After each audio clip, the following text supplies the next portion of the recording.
Hindi po madali kagaya ng inaakala ng iba. I may look fine, but I am not. I know I will be hunted forever for the decision I have made. Sorry po. Kamusta sa mga kachika? Ito ang inyong kachikang ina na si Z, ang night shifter mom at ang loving mother sa umaga.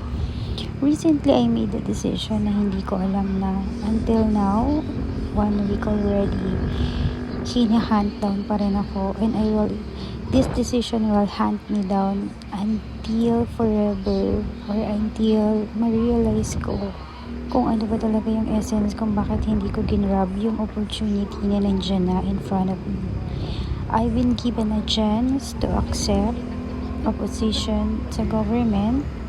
Let's say it's an opportunity, but because of some reason I didn't grab the opportunity.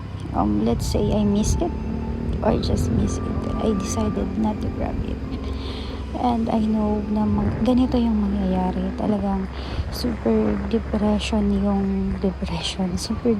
ako. Yung nararamdaman ko talaga kasi I really wanted that position. I really wanted to be sa government kasi maganda yung benefits. At the same time, dito lang din sa amin.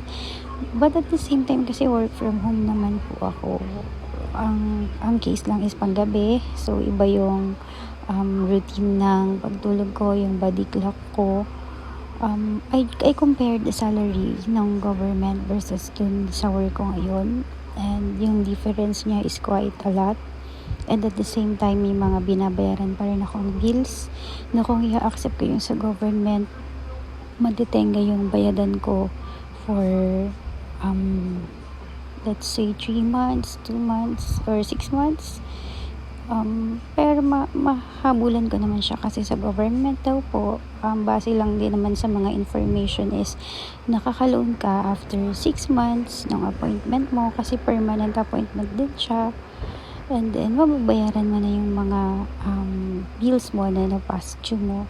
Pero because ayokong masira dun sa mga taong tumulong sa akin during those times na down ako, at the same time nung nag-aaral ako, pinang-tuition ko, pinang-gastos ko sa mga pag-asikaso ko ng exam ako ng LED, ayokong masira dun sa mga taong yun. So, talagang nag-decide ako na i-grab yung opportunity na andito para sa government, para lang mabitawan ko yung bills or malita ko ng payment dun sa mga bills dun sa mga tao.